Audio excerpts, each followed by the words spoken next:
I came home from deployment to a locked door and a text. Don't bother coming. 2 words back, and the clock started ticking.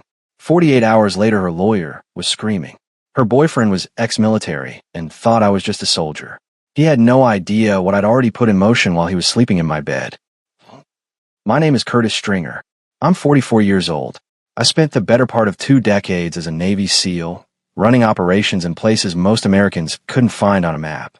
I've been in situations where one wrong move meant you didn't come home at all. I know how to stay calm when everything around me is falling apart. I know how to read a situation, assess the threat, and execute with precision. What I didn't know, what I completely failed to see, was that the most dangerous operation of my life was waiting for me not in some foreign desert, but in the quiet suburb of Virginia Beach where I'd built my life. I landed at Norfolk Naval Station on a Tuesday morning in late October. The air had that sharp edge that comes with the first real cold snap of the season. Leaves turning, sky gray, everything carrying that smell of wood smoke and wet pavement. I've been gone 8 months. 8 months of radio silence, brief encrypted messages, and 2 video calls that felt more like debriefs than conversations with my wife. I reached for my phone the moment I was clear of the terminal. I expected something from Naomi, a time she picked me up, maybe a text saying the kids were excited to see me. Colton was 19 now, home between semesters. Eastlaw was 17, sharp as a tack, and never one to hide her feelings. What I got instead stopped me cold. The locks have been changed. Don't bother coming to the house. It's over. The kids know. I read it twice. Then a third time. Around me, other guys were getting bear hugs from wives and girlfriends, kids running across the tarmac, people crying happy tears. I just stood there with the phone in my hand, the crowd moving around me like water around a stone. A dozen responses ran through my head. Anger, demands, questions, pleading. I typed 2 words, as you wish. Anyone who knew me understood what that meant. It wasn't surrender. It wasn't indifference. It was the calm before a very deliberate storm. In the teams, I'd earned a reputation for going completely quiet right before a complex operation. The quieter I got, the more focused I became. Naomi had seen that stillness exactly once before, when a contractor tried to defraud us on the house renovation 3 years ago. That man ended up repaying every cent plus damages. She should have remembered that. I didn't call her back. I didn't try to reach the kids. Instead, I picked up my duffel, walked to the cab line, and made 1 phone call. Lorraine Stokes. Lorraine, it's Curtis Stringer. I need you today. A brief pause. Then her voice shifted into that crisp, business-like register I'd come to trust. How soon can you be in my office? 45 minutes. I'll have coffee waiting. Lorraine Stokes was one of the most respected family law attorneys in Virginia Beach, and one of the most feared. She had a way of walking into a courtroom that made opposing counsel visibly recalibrate. I'd gotten her name from a fellow SEAL whose divorce had nearly buried him financially before Lorraine turned the whole thing around in 60 days. I'd stored her number in my phone 2 years ago, during a particularly bad stretch of Naomi's silences. I'd hoped I'd never use it. Her office was on the 14th floor of a downtown high-rise, all clean lines and polished surfaces. She was already standing when I walked in, taking in my uniform, my expression, the set of my jaw. Tell me everything, she said, sliding a coffee across the desk. I talked for 20 minutes straight. The deployment, the text, the 2 words I'd sent back. She listened without interrupting, making small notes on a legal pad. When I finished, she set her pen down. You've been planning for this possibility. I've been hoping against it, I said. But yes. She studied me. Most men in your position want to know if they can save the marriage. I want to know what my options are, I told her.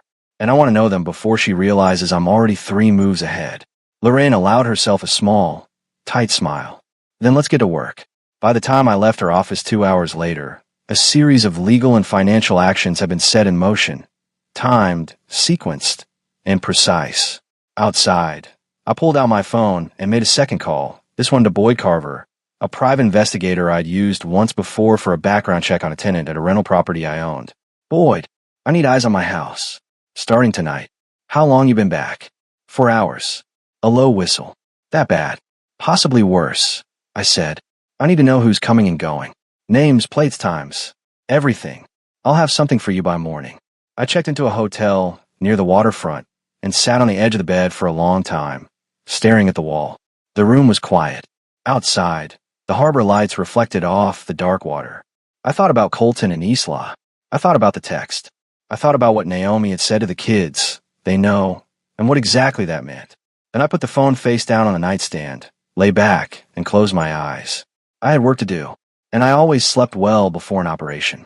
Boyd Carver called at 6:47 in the morning.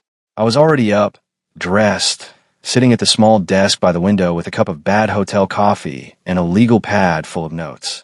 "You're not going to like this," he opened with. "I didn't expect to," I said. "Go ahead." Boyd had been watching the house since just after midnight. At 9:14 p.m. the previous evening, before he'd even set up, a silver Audi Q7 had pulled into my driveway. The driver was male, mid-40s, well-dressed even at that hour. He'd walked to the front door without hesitating. Naomi had opened it before he knocked. He stayed 4 hours, Boyd said. Left at 1 in the morning. I ran the plates. Vehicle is registered to a Wade Phillips. Age 46. Listed address is a condo in Chesapeake. I wrote the name down and underlined it. "How comfortable do they look together?" I asked. "Like people who've been doing this a long time," Boyd replied. "No nervousness. No looking around. Completely at ease." That told me everything I needed to know about the timeline. This wasn't a recent development. This had been going on while I was 8 months overseas, running operations and trusting that my family was intact. "I need everything on Phillips," I told him. "Employment, finances, prior relationships. Whatever you can find. Already started. I'll have a full profile by end of day." I sat with the name for a moment after hanging up. "Wade Phillips." I said it aloud once, the way you repeat a call sign to make it real. Then I flipped to a fresh page on the legal pad and started mapping out my next moves. At 9 a.m., Lorraine's paralegal called to confirm that the first wave of legal actions had been filed, a formal notice of contested divorce, a motion to freeze joint financial accounts pending asset disclosure, and a lien flag on the property to prevent any sale or transfer without court approval. Clean, quiet, and already in motion before Naomi had poured her first cup of coffee. The response came faster than I expected. My phone rang at 10:23 a.m. unknown number. I let it go to voicemail.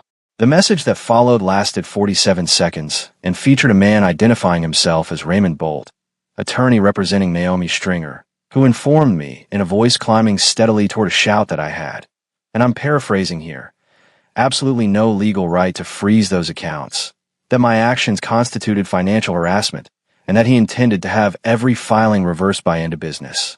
I forwarded the voicemail to Lorraine without comment. She called back in 10 minutes, sounding almost amused. "He's loud," she observed. "He's scared," I said. Loud and scared are usually the same thing. The freeze holds. His motion to reverse will take at least 2 weeks to be heard, by which time we'll have full financial disclosure on record. He knows that. That's why he's shouting. She paused. "You should know Naomi called the family accounts hotline this morning trying to move funds." The flag stopped it. I felt something settle in my chest. Not satisfaction exactly. More like the solid click of a mechanism engaging properly. "Good," I said. That afternoon, Boyd delivered his preliminary report on Wade Phillips in person, sliding a manila folder across the coffee shop table between us. I opened it and read without speaking. Phillips ran a mid-sized private security consulting firm with federal contracts. Clean record on the surface. But Boyd had dug into his personal history and found something that made my jaw tighten. 2 prior relationships with women whose husbands were either deployed or traveling extensively for work. One ended in a messy divorce that left the woman financially diminished. The other had quietly dissolved with no public record. In both cases, Phillips had moved on without consequence. "He's done this before," I said. "Looks that way," Boyd confirmed. "And there's one more thing." He tapped a page near the back of the folder. "He's currently seeing someone else on the side. Woman named Tara Whitlock. Age 38. Her husband is Staff Sergeant Ray Whitlock, currently deployed to the Middle East." I set the folder down. 2 women. 2 absent husbands. One man running the same play twice simultaneously, and apparently not for the first time. "I want Tara Whitlock's contact information," I said quietly. "But don't approach her yet. Not until I'm ready." Boyd nodded. I drove back to the hotel as the sun was going down, the sky over the harbor turning that deep bruised orange that comes before a cold night. I thought about Ray Whitlock somewhere overseas. No idea what was happening at home. I thought about my own kids, Colton, Isla, and what Naomi had told them. They know. I was going to find out exactly what that meant. I opened my laptop and pulled up a search for Wade Phillips. The quiet before an operation never lasted long. Boyd's full report on Wade Phillips arrived at noon the following day, and it was worse than I'd expected. Phillips hadn't always run a security consulting firm. 12 years ago, he'd worked as a private military contractor, overseas logistics and personnel management for a defense subcontractor out of Tampa. He'd been let go after an internal audit flagged irregularities in billing, inflated invoices, ghost personnel on the payroll, funds routed to shell accounts. No criminal charges were filed. The company settled quietly to avoid the publicity, and Phillips walked away, regrouped, rebranded, and rebuilt. I sat with that for a long moment. A man who'd stolen from his employer, faced no real consequences, and moved on to find easier targets. Military wives. Women whose husbands were gone for months at a time, navigating everything alone, vulnerable in ways that were invisible until someone decided to exploit them. That evening, Boyd confirmed what I already suspected about Naomi's Instagram account, something I hadn't looked at in months because I didn't use social media during deployments. I pulled it up on my phone and felt my stomach turn. The account had over 6,000 followers. The bio read, Navy wife, raising our kids, waiting for him to come home. Post after post, carefully curated. Naomi at community events, photos of Isla at school plays, Colton at his college orientation, captions full of phrases like missing my sailor and grateful for this military family community. Donations links in 3 posts, labeled as fundraisers for military spouse support groups. I clicked through. Combined, they brought in over $4,000. She'd been performing loyalty for strangers on the internet, while Phillips was parking his Audi in my driveway. I closed the app and set the phone face down on the desk. The next morning, I drove to the athletic complex at Virginia Wesleyan, where Colton trained with a club lacrosse group on Thursday mornings. I hadn't announced I was coming. I parked where I could see the entrance and waited. When Colton came through the doors, duffel over one shoulder, he saw me immediately. He stopped. His expression ran through surprise, confusion, and something that looked painfully close to relief before he put a wall up over all of it. Dad. His voice was flat, careful. Hey, son. I kept my tone easy, giving him room. You look good. He walked over slowly, like he wasn't sure of the ground between us. Mom said you weren't coming back, that you decided a clean break was better. He met my eyes. She said you didn't want to see us. The words landed like a fist.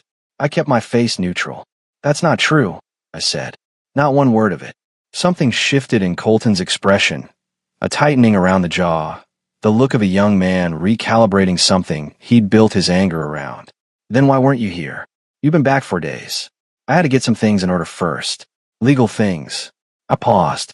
I needed to make sure I could actually be part of your life before I made promises about it.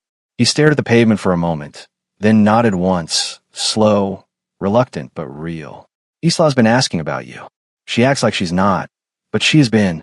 I know, I said. I'm gonna fix this, Colton. Both of you. He looked up. What about Phillips? The name in his mouth made my jaw tighten, but I kept it off my face.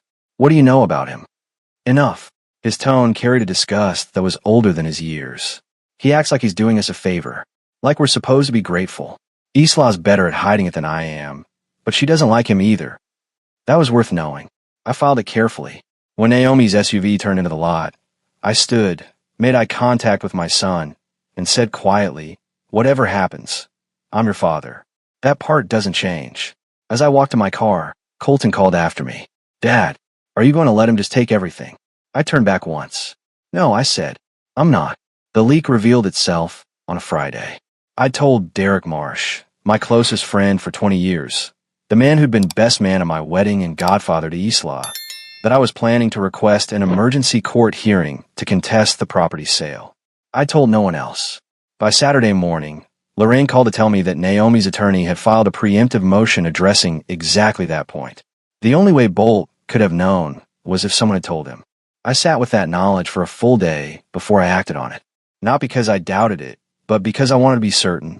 I ran a second test, told Derek I was planning to withdraw from contesting the house altogether, that I decided it wasn't worth the fight. I made it sound tired and resigned, the kind of thing a man says when he's running out of steam. 48 hours later, Lorraine reported that Naomi's legal team had suddenly pulled back on several aggressive filings, apparently confident the pressure was working. That confirmed it completely. Derek was feeding information directly to Naomi, or to Phillips, or to both. I didn't confront him. I went quiet instead, the way I did in the field when I identified a threat, and chose to surveil rather than engage. Derek would continue thinking he had access to my plans. What he'd actually have, from that point forward, was whatever I chose to feed him. The call from Isla came that same evening, unexpected. She got my number from Colton. Dad. Her voice was low, like she was talking from her room with the door closed. Mom doesn't know I'm calling. I figured, I said. I'm glad you did. A pause. Then, I have something you need to see. I've been keeping notes. On my phone. Dates and times.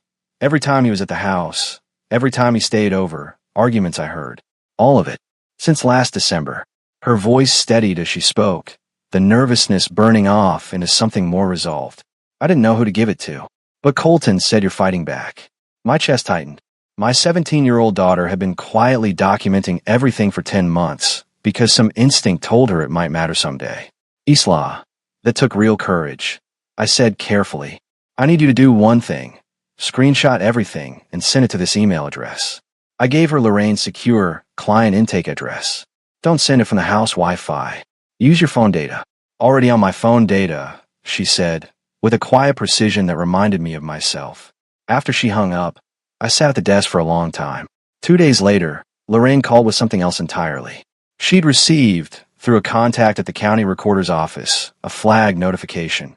Someone had attempted to access the deed on my property to initiate a quitclaim transfer. The attempt had been blocked by Arlene, but the timing and the method pointed directly to Phillips' involvement. He was trying to accelerate the transfer of my home before the legal process could stop him. He was in a hurry. Hurry was the enemy of precision. I'd learned that lesson years ago. People in a hurry made mistakes. Boyd called that evening to add one more piece. Tara Whitlock, the other woman Phillips was seeing while her husband served overseas, had been asking quiet questions in a local military spouses group about Phillips' background. She was starting to have doubts of her own. She just didn't have anyone to confirm them yet. The moment for that conversation was getting close. The thing about coordinated attacks is that they're designed to overwhelm you. Hit enough pressure points simultaneously, and even a disciplined man starts making reactive decisions instead of strategic ones. That's the theory, anyway. What Naomi and Phillips apparently hadn't accounted for was that I'd spent 2 decades training specifically for that scenario. 3 things hit me in the same 48-hour window, and I want to walk through each one carefully because the sequence matters. The first was the anonymous complaint filed with Naval Station Norfolk's Family Readiness Office, alleging that I had returned from deployment in a psychologically compromised state and was engaging in erratic and threatening behavior toward my family. The complaint was unsigned. It called for a welfare check and a formal fitness evaluation before I could resume any parental contact. My commanding officer, Captain Dale Reeves, called me personally rather than routing it through channels. He'd known me for 11 years. His tone was careful but direct. I'm required to flag this, Curtis, he said. But I want you to know I'm looking at this complaint, and I'm seeing the fingerprints of someone who knows how to use the system as a weapon. I appreciate that, sir, I said. I'll cooperate fully with any evaluation. I know you will. That's not what concerns me. What concerns me is who filed this and why. After the call, I sat with the complaint document Lorraine had obtained and read it twice. The language was specific in places, too specific for someone guessing. It referenced the timing of my return, the legal actions I'd taken, even the hotel I was staying at. Someone had provided details. The question was whether it was Derek or Naomi herself. Boyd ran the document's metadata that afternoon. The file had been created on a laptop registered to a Wi-Fi network associated with Phillips' Chesapeake condo. Phillips had filed it himself. He hadn't even bothered to route it through Naomi. The second hit came from Colton School District. Isla's counselor had submitted a formal referral to Child Protective Services, citing concerns about parental conflict and a potentially unsafe home environment linked to the father's return. The referral had been prompted by a conversation the counselor had with Naomi, who had apparently described my behavior as volatile and unpredictable. Lorraine moved on that within hours, filing a motion for an independent psychological evaluation of both parents and requesting that CPS conduct their assessment with full access to both households. That last part was strategic. Naomi couldn't argue against an independent evaluation without looking like she had something to hide. The third hit was the one that revealed how far ahead Phillips had been planning. Boyd called me that evening with something he'd pulled from a county property listing database. The house, my house, the one with Lorraine's lien on it, had been listed 3 weeks before I landed stateside.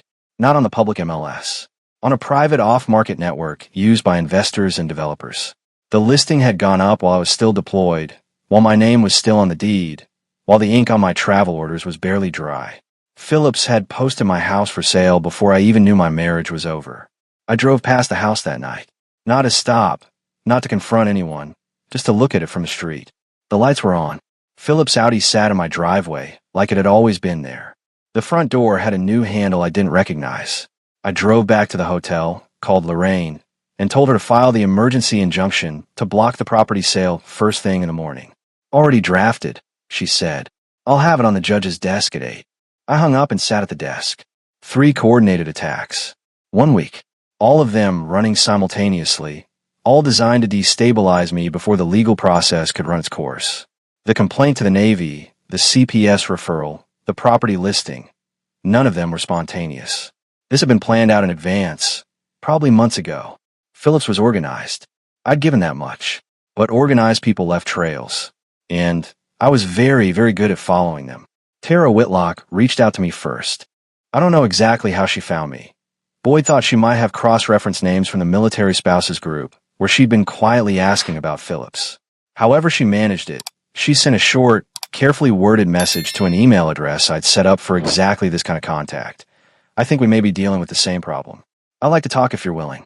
We met at a coffee shop in Suffolk on a Wednesday morning. Neutral ground, public, unremarkable. Tara was compact and dark-haired, with the kind of controlled composure you see in people who are holding themselves together through sheer determination. Her husband, Ray, was 18 months into a rotation. She'd met Phillips at a military family financial planning seminar 8 months ago. He came recommended, she said, both hands around her mug. He knew the right language, the right concerns. He understood what it was like to manage everything alone while your spouse was overseas. She paused. He was very good at understanding. He's at practice, I said. I laid out what Boyd had found. The prior contractors, the billing fraud, the pattern of targeting military families. I showed her the documentation on the property listing, the fake Instagram performance, the coordinated legal attacks. I watched her absorb it piece by piece, the way someone processes information that confirms what they'd suspected but hadn't wanted to believe. When I finished, she was quiet for a long moment. My name is on a financial document I signed 2 months ago, she said finally. He told me it was a joint investment vehicle, a way to grow the savings while Ray was gone. I didn't have an attorney review it. Do you have a copy?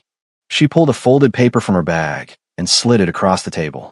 I photographed it and sent it directly to Lorraine. You need your own attorney, I told her. Today, not tomorrow. And you need to tell Ray. I know. She looked out the window. I kept telling myself I was overreacting, that I was just lonely and reading into things. Her jaw tightened. He told me Ray probably wouldn't understand, that men like Ray, military men, tended to overreact to things that were perfectly innocent. That was the tell. That's always the tell with men like Phillips. They preemptively undermine the husband before he can arrive to ask questions. Ray's going to understand exactly what happened, I said. And so will a judge. Boyd had located a secure way to get a message to Ray Whitlock through official channels, and I'd already set that in motion before the meeting. Ray deserved to know, same as I deserved to know. The fact that nobody had told me was exactly why I was making sure someone told him. After Tara left, I stayed at the table for a while and thought about the shape of what we were building. 2 complainants, financial documentation across multiple victims, a prior record of misconduct, a property listing that proved premeditation, a CPS referral traced back to Phillips' own initiative, a fitness complaint filed from his personal laptop. Lorraine called as I was walking back to my car. The emergency injunction was granted this morning, she said. The property listing has been pulled. No sale, no transfer, nothing moves without a court order. Good, I said. There's something else. The CPS evaluation came back. The investigator spoke with both children. Eastlaw told the evaluator, unprompted, that her home environment had been tense since Phillips began spending time there, and that she felt more comfortable with her father. A brief pause. The referral has been closed as unsubstantiated. And Curtis, The evaluator noted in her report that the referral appeared to have been made with the intent to influence custody proceedings rather than out of genuine concern. I stopped walking. That goes on record. It goes on record, Lorraine confirmed. And it follows Naomi's attorney into every room he walks into from here on. I stood in the parking lot with the phone at my side for a moment, watching the traffic move past on the highway. One by one, the pieces Phillips had set up are being disassembled. Not with noise, not with drama, with documentation, timing, and the kind of patience that comes from knowing exactly what you're doing. He'd picked the wrong man to go to war with.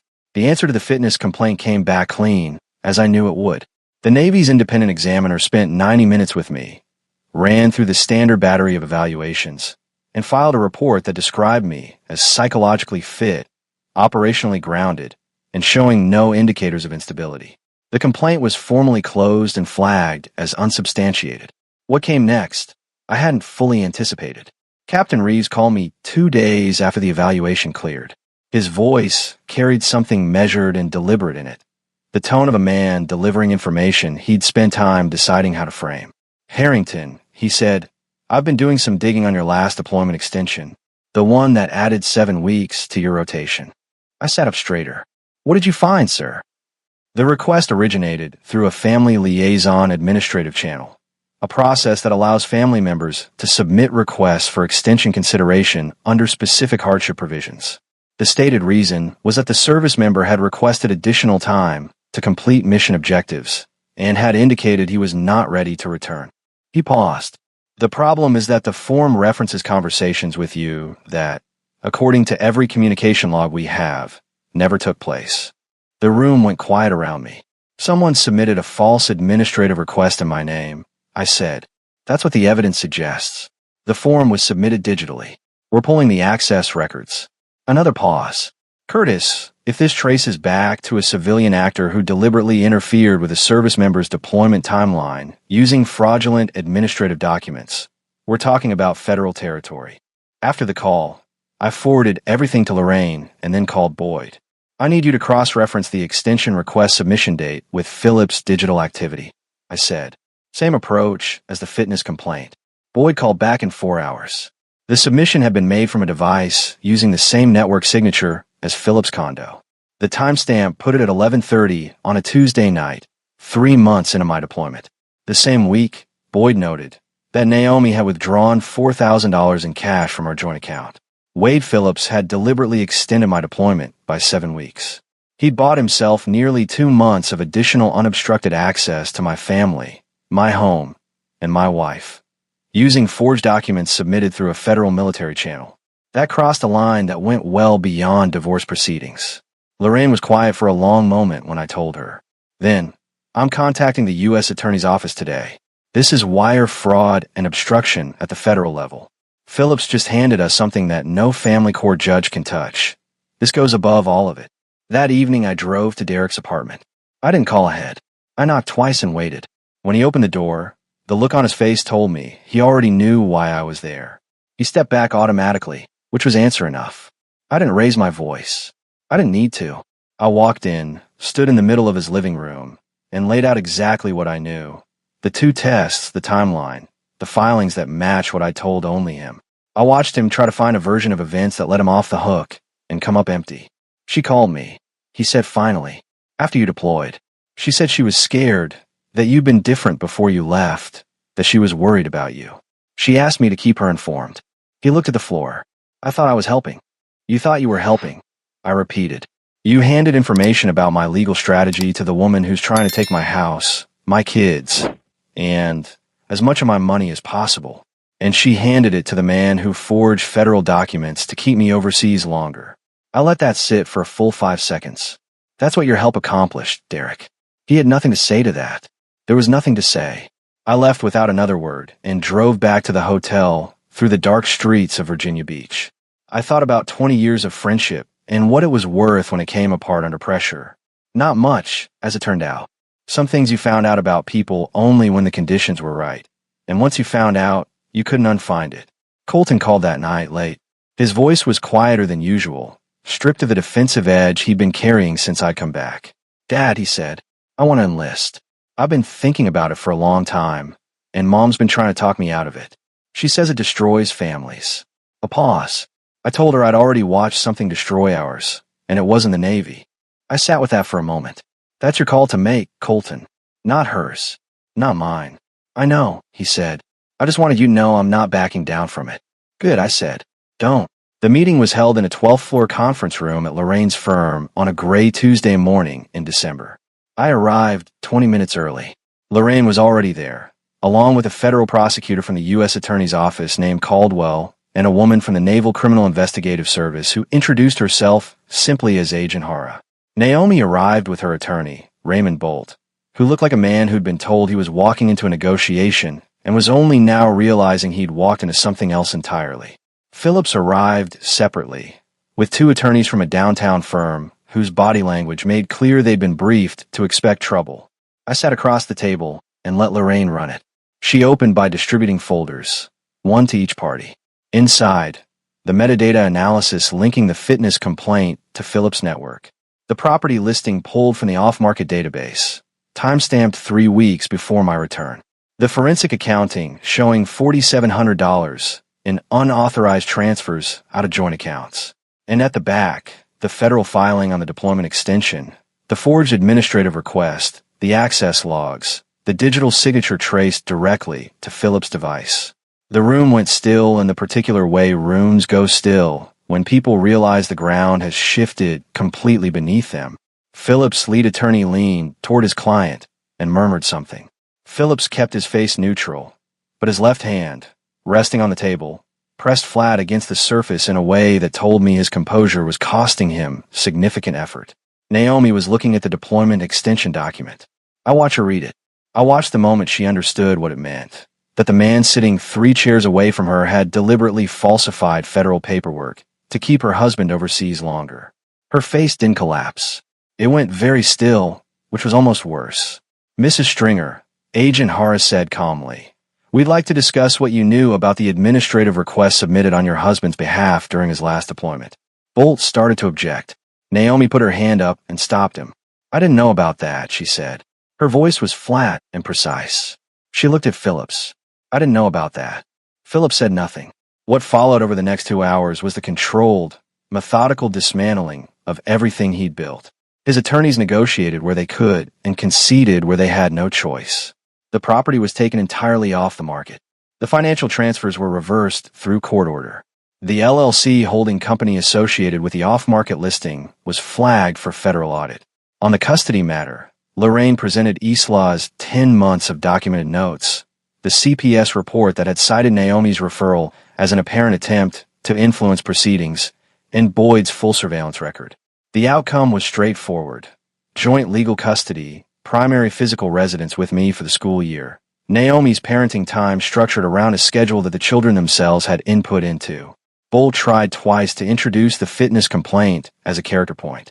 Both times, Agent Hara quietly noted that the complaint had been traced to Phillips' device and filed into the federal record accordingly.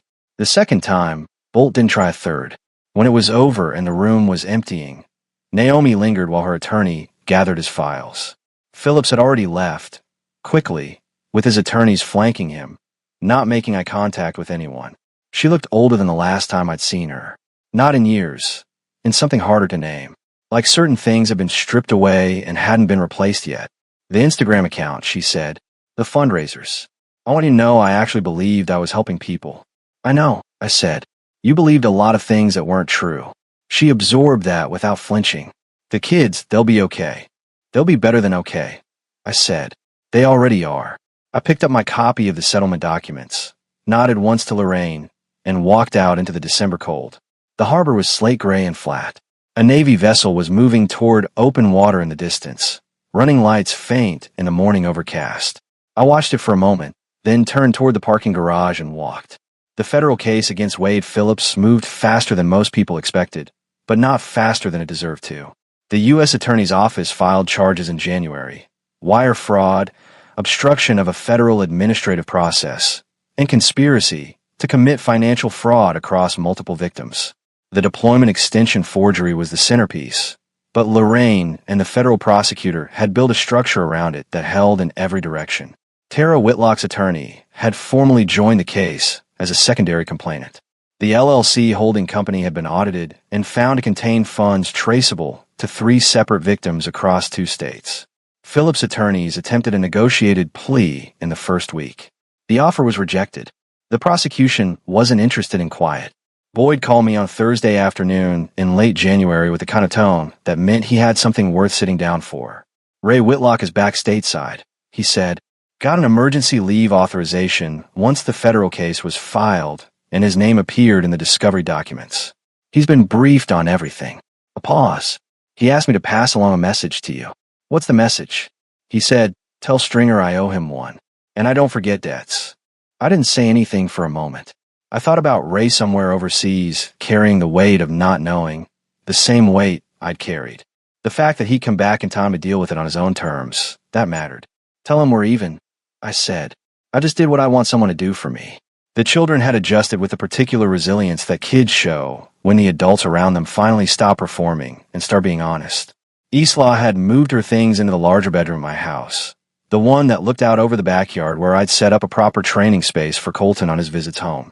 She'd also, quietly and without announcing it, deleted Naomi's Instagram account by contacting the platform directly and flagging the military donation posts as fraudulent solicitation. The account was removed within 48 hours. Naomi didn't contest it. Colton had made his decision official. He'd submitted his enlistment paperwork the second week of January, listing his desired branch as the Navy. His recruiter called me to confirm family contact information, standard procedure, and mentioned that Colton had listed me as his primary motivation. I kept that to myself and let him have it as his own. Naomi and I had exactly 2 conversations after the December conference room settlement. The first was logistical, school schedules, medical decisions, the practical architecture of co-parenting across 2 households. She was precise and businesslike, and I matched her register without difficulty. The second was shorter. She called on a Sunday evening and said simply that she was starting therapy and that she thought it was important I knew that. I told her I thought that was the right call. That was the extent of it. Derek Marsh had tried to reach me twice by text and once by voicemail. I hadn't responded. 20 years of friendship had a weight to it, and I felt that weight, but feeling the weight of something and deciding to carry it again were 2 different things. Some doors, once closed, stayed closed, not out of cruelty, but out of clarity. In February, Lorraine called with the final resolution on the property. The house had been fully secured under my name. The off-market listing was permanently expunged. Phillips LLC had been dissolved by court order. The $19,000 in unauthorized transfers had been fully restored to the joint account prior to our final division of assets, which meant I'd recovered every cent he'd tried to siphon before disappearing. "He's looking at 7 to 10 years, Lorraine said.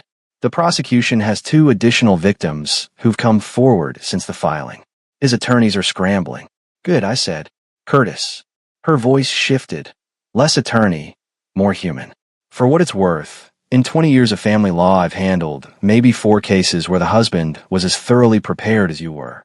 Most men in your position don't survive this intact. Most men in my position haven't spent 20 years being told that preparation is the difference between coming home and not. I replied. She laughed once, dry and genuine. "Fair enough." Spring came to Virginia Beach the way it always does, tentatively at first, then all at once, the forsythia going yellow along the fence lines, and the harbor losing its winter flatness and showing some color again. I was running my usual route along the waterfront on a Saturday morning in March when my phone buzzed in my vest pocket. I slowed to a walk and checked it. A text from Colton. "Passed everything. Ship date confirmed. August 14th. I stopped on the path and read it twice. Then I typed back. "Proud of you. Call me tonight." 3 seconds later. Already planned on it.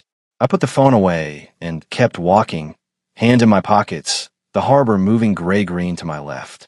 I thought about the morning I'd landed at Norfolk and read Naomi's text on the tarmac, the cold certainty that had settled into me in the place where the shock should have been. I thought about the 2 words I typed back and what they'd set in motion. I didn't regret any of it. Not the methods, not the pace, not the decisions made in hotel rooms late at night with a legal pad and a bad cup of coffee. The only thing I regretted was the years I'd spent not seeing clearly enough. The conversations I'd let go, the silences I'd accepted as normal, The slow erosion I'd attributed to distance and deployment instead of choice. That regret was useful. I intended to keep it as long as it stayed that way. Isla had a swim meet that afternoon, her first varsity competition of the spring season. I was in the bleachers before warm-ups started, which she noticed and pretended not to. She swam the 200 freestyle with the focused aggression of someone who had things to prove, finished second in her heat, and looked up at me from the pool with an expression that was trying hard not to be proud of itself. I gave her a nod. She rolled her eyes and grinned. After the meet, we stopped for food at a place near the beach that had been there since before she was born, the kind of diner that doesn't change the menu because it doesn't need to. We sat in a corner booth and ate burgers and talked about school and the upcoming season and her plans for the summer. Normal conversation, the kind that had been hard to access for a long time. "Dad," she said, halfway through her fries, "do you think Mom's going to be okay?" I considered the question seriously, the way she deserved. "I think she's doing the work to get there," I said. "That's the best any of us can do." Isla nodded, turning a fry between her fingers. "I'm not angry at her anymore. I was for a long time. I don't think I have the energy for it now." "That's not a bad place to land," I said. She looked at me across the table with those eyes that had always been a little older than her age. "Are you okay?" Like actually, not just saying it. I thought about that honestly. About the hotel rooms and the legal pads and the late night calls with Lorraine. About Derek's voicemails sitting unanswered. About the vessel I'd watched move out of the harbor on the morning after the conference room meeting. About what it meant to be back in a place without having a mission to execute. Getting there, I said, "Yeah." She seemed to accept that as the honest answer it was, which was the thing about Isla. She always knew the difference. Outside, the March light was doing something particular over the water, going gold at the edges the way it did in the hour before sunset, the harbor catching it and throwing it back warm.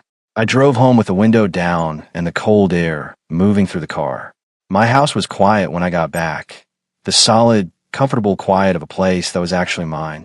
I made coffee, sat at the kitchen table, and looked out at the yard where the first grass of spring was coming in along the fence line.